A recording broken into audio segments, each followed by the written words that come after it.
ہے، کبھی زبان میں جواب نہیں دیا ہے۔ یا رسول اللہ آج وجہ کیا ہے؟ آپ کی تعریف لکھ رہا ہوں، کسی دنیا دار کی تعریف تو نہیں کر رہا ہوں، وجہ کیا ہے یار؟ دل روتا ہے، قسم خدا کی، لو نبی کی بارگاہ میں لگاتے ہیں، آنکھوں کو بند کرتے ہیں، ادھر شیخ سعدی کی آنکھوں پہ نیند کا غلبہ طاری ہوتا ہے، شیخ سعدی سو رہے ہیں لیکن شیخ سعدی تو سو رہے ہیں لیکن قسمت بیدار ہو رہی ہے، قسمت کی معراج ہونے والی ہے۔ سوتے سوتے شیخ سعدی خواب میں دیکھتے ہیں، لو لگاتے لگاتے نبی کو یاد کرتے کرتے سو جاتے ہیں۔ جیسے ہی آنکھ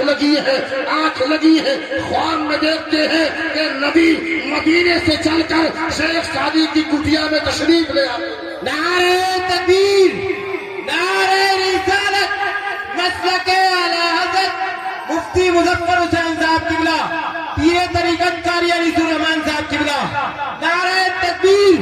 نعرہ رسالت۔ شیخ سعدی کی کٹیا میں تشریف لاتے ہیں، شیخ سعدی بیان فرماتے ہیں، میں نے دیکھا خواب میں نبی تشریف لائے، مجھ کو بیدار کیا، کہا سعدی اٹھو، کہتے ہیں میں اٹھ گیا، اللہ اکبر پیارے نبی نے فرمایا اے سعدی ذرا وہ نعت تو سنا دو، جو نعت وہ نعت تو سنا دو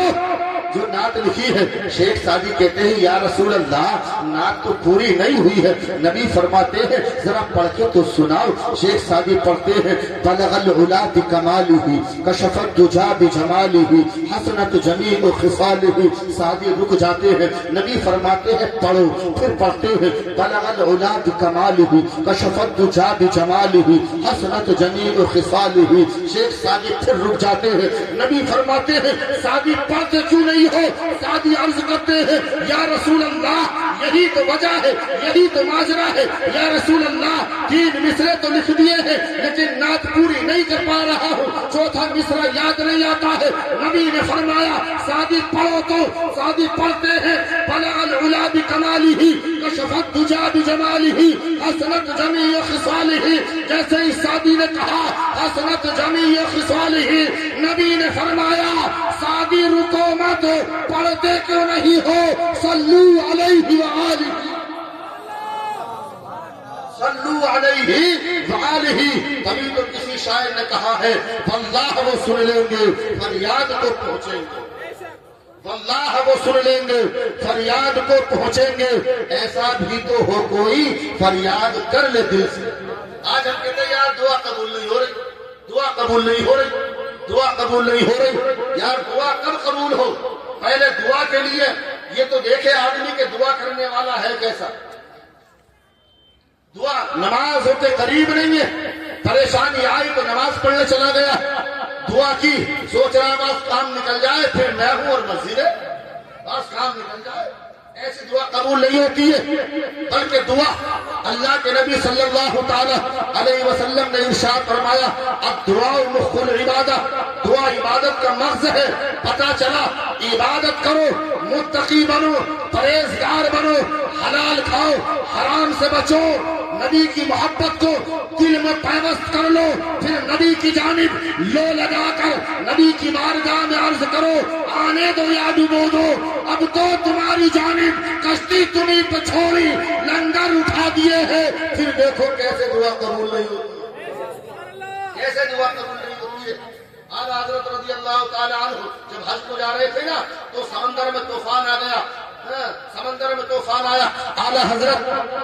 کشتی میں جہاز میں سوار ہیں، اللہ نے آواز لگا دی اب کوئی بچنے والا نہیں ہے، اپنے سروں پر کفن باندھ دو۔ تاریخ کے اندر آتا ہے سب پریشان تھے، سب حیران تھے۔ ایک شخصیت جس کا نام اعلیٰ حضرت ہے وہ پریشان نہیں تھی، مسلح بچھایا ہے، سر کو سجدے میں رکھا ہے، والدہ آتی ہے، آپ کی والدہ آپ کے ساتھ تھی، کہا بیٹا احمد رضا تم دیکھ نہیں رہے ہو، آواز لگا دی گئی ہے، سب پریشان ہے، اللہ اکبر۔ تو اعلیٰ حضرت نے کہا تھا امی جان پریشان ہونے کی ضرورت نہیں ہے، انشاءاللہ ہم ٹھیک ٹھاک مدینہ المنورہ پہنچ جائیں۔ اسی وقت لکھا تھا نبی کی بارگاہ میں دعا کی تھی یا رسول اللہ آنے دو یا ڈبو دو، اب تو تمہاری جانب کشتی تمہیں پہ چھوڑی، لنگر اٹھا دی۔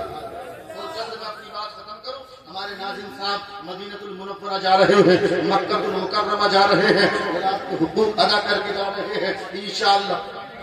ناظم صاحب کے والد صاحب تو ان کے پوتوں کا عقیقہ ماشاءاللہ ناظم صاحب کے والد صاحب عمرے کے لیے جا رہے ہیں پوتوں کا عقیقہ تو دادا اور باپ اولاد کے لیے باپ اور دادا دونوں برابر ہوتے ہیں جتنی محبت باپ کرتا اتنی محبت دادا بھی اپنی اولاد سے کرتا تو مکہ المکرمہ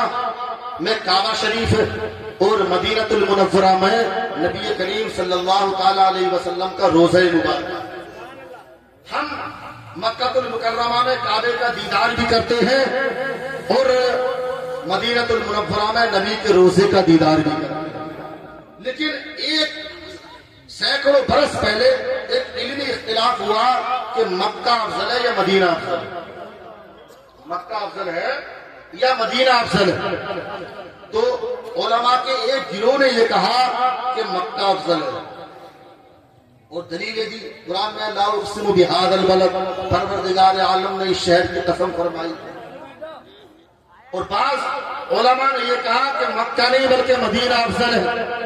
انہوں نے بھی بڑے پختہ دلائل سے ثابت کیا تو جنہوں نے یہ کہا مکہ افضل ہے ان کے دلائل بھی بڑے مضبوط جنہوں نے یہ کہا مدینہ افضل ہے ان کے دلائل بھی بڑے مضبوط یہ مسئلہ شیخ عبدالحق محدث دہلوی رحمت اللہ تعالی علیہ کی بارگاہ میں آیا کسی نے پوچھا حضور یہ بتائیے کہ مکہ افضل ہے یا مدینہ افضل کون افضل ہے تو شیخ عبدالحق محدث دہلوی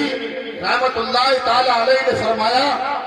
کہ مکے کی افضلیت کا انکار نہیں مدینے کی افضلیت کا انکار نہیں لیکن میں یہ کہتا ہوں کہ افضلیت مکے اور مدینے کی مکہ اور مدینہ ہونے کے اعتبار سے نہیں بلکہ آپ فرماتے ہیں کہ افضلیت میرے نبی کے اعتبار سے ہے اگر نبی مکے میں ہے تو مکہ افضل ہے اور نبی مدینے میں ہے تو مدینہ افضل ہے جب تک نبی مکے میں رہے تو مکہ افضل رہا اور جب نبی مدینے میں پہنچ گئے تو مدینہ افضل ہے اب نبی مدینے میں ہے تو اس لیے مدینہ مکے سے افضل ہے مدینہ مکے سے افضل ہے لیکن اب کسی نے سوال کر دیا حضور آپ نے یہ فرمایا کہ مدینہ مکے سے افضل ہے تو جہاں نبی ہے وہ جگہ افضل تو آج ہم دعا مانگتے ہیں تو ہم مدینے کی دعا نہیں بلکہ یہ دعا مانگتے ہیں اللہ جنت نصیب فرما اللہ جنت نصیب فرما تو ہم جنت کی دعا کیوں مانگتے ہیں مدینے کی دعا مانگنی چاہیے کہ اللہ مدینہ نصیب فرما بعد موت جنت نصیب فرما جنت کی دعا کیوں مانگتے ہیں تو آپ نے فرمایا تھا سنو ہم یہ جو دعا کرتے ہیں کہ اللہ جنت نصیب فرما یہ دعا نہیں مانگتے کہ مدینہ نصیب فرما تو اس کی وجہ یہ ہے کہ اب نبی کریم صلی اللہ تعالی علیہ وسلم مدینے میں ہے اس لیے مدینہ افضل ہے لیکن جب قیامت کا دن ہوگا جب قیامت کا دن ہو جائے گا قیامت برپا ہو جائے گی تو اللہ کے رسول نہ مکے میں ہوں گے نہ مدینے میں ہوں گے اس وقت نہ مکہ افضل ہوگا نہ مدینہ افضل ہوگا بلکہ اس وقت میرا محبوب جنت میں ہوگا تو سب سے افضل جنت ہوگی اس لیے ہم نہ مکے کی دعا کرتے ہیں نہ مدینے کی دعا کرتے ہیں بلکہ مرنے کے بعد ہم جنت کی دعا کرتے ہیں اللہ کے رسول صلی اللہ تعالی علیہ وسلم مدینہ المنورہ میں ہے مدینہ سب سے افضل ہے اس مدینے کی زیارت کرنے کے لیے اللہ اکبر نکل جا رہے ہیں پروردگار عالم ان کے اس سفر کو قبول فرمائے اعلیٰ حضرت فرماتے ہیں حاجیو آؤ شہنشاہ کا روزہ دیکھو کعبہ تو دیکھ چکے کعبے کا کعبہ دیکھو حضرات محترم پروردگار عالم قرآن میں ارشاد فرماتا ہے وَأَتِمُّ الْحَجَّةَ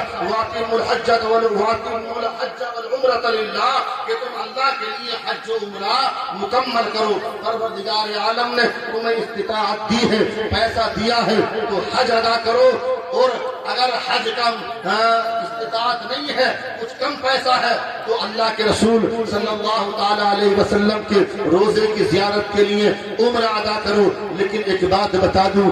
اس سے پہلے تم اپنی اولاد کے حقوق بھی ادا کرو، اپنے بچوں کو عالم دین بناؤ، اپنے بچوں کے دلوں میں نبی کی محبت پیدا کرو، اپنے بچوں کے حقوق ادا کرو گے نا تو انشاءاللہ یہ بچے بڑے ہو کر تمہارے وفادار بنیں گے۔ آج ہمارے یہاں پر اولاد پیدا ہوتی ہے، ہم لاکھوں لاکھ روپے خرچ کرتے ہیں، ہم اولاد کے جب چھوچک آتا ہے نا تو لاکھوں لاکھ روپے خرچ کرتے ہیں، لیکن کبھی عالم دین سے، مفتی ہے شرع متین سے یہ مسئلہ نہیں پوچھتے ہیں یار کہ فلاں دن ہمارے گھر چھوچک آ رہا ہے، حضرت ہمیں کیسا کرنا چاہیے، اگر ہمیں اس فنکشن سے پہلے مفتی صاحب سے بات کر لینی چاہیے تو بتا دیں گے تمہیں دعوت تو کرنی ہے، لیکن دعوت کر رہے ہو نا تو کم از کم عقیقہ کر لو۔